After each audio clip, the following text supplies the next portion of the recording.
ડેડિયાપાડા ધારાસભ્ય ચૈતર વસાવા અને તેમની પત્નીને નર્મદા જિલ્લા કોર્ટ દ્વારા 7 વર્ષની સજા ફટકારવામાં આવી હોવાનું સામે આવતા ગુજરાતના રાજકારણમાં નવી ચર્ચા શરૂ થઈ ગઈ છે।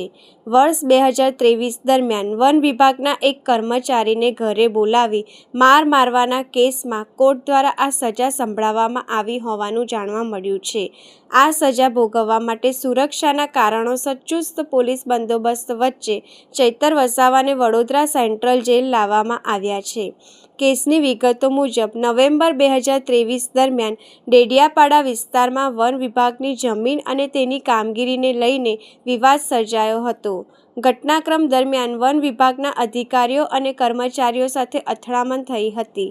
ફરિયાદમાં આક્ષેપ કરવામાં આવ્યો હતો કે ચૈતર વસાવા અને અન્ય આરોપીઓએ ફરજ પર રહેલા ફોરેસ્ટ અધિકારીઓને પોતાના નિવાસસ્થાને બોલાવી તેમની સાથે મારપીટ કરી હતી તેમજ સરકારી કામગીરીમાં અવરોધ ઊભો કર્યો હતો।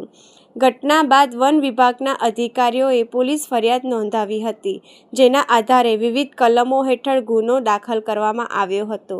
ચૈતર વસાવા ગુજરાતમાં આમ આદમી પાર્ટીના પ્રભાવશાળી આદિવાસી નેતા તરીકે ઓળખાય છે।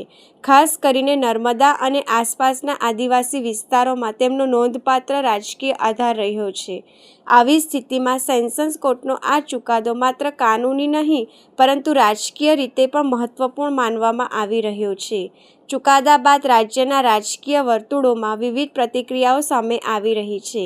કાનૂની નિષ્ણાતોના મતે સેશન્સ કોર્ટના ચુકાદા સામે હાઈકોર્ટમાં અપીલ કરવાનો માર્ગ ખુલ્લો રહે છે। હવે આરોપી પક્ષ ઉચ્ચ અદાલતમાં રાહત મેળવવા માટે અપીલ કરે છે કે નહીં તેના પર સૌની નજર રહેશે। કેટલાક કાનૂની જાણકારોના મતે સજા અને દોષિત ઠરાવવાના આદેશ સામે હાઈકોર્ટમાં પડકાર રજૂ થઈ શકે છે।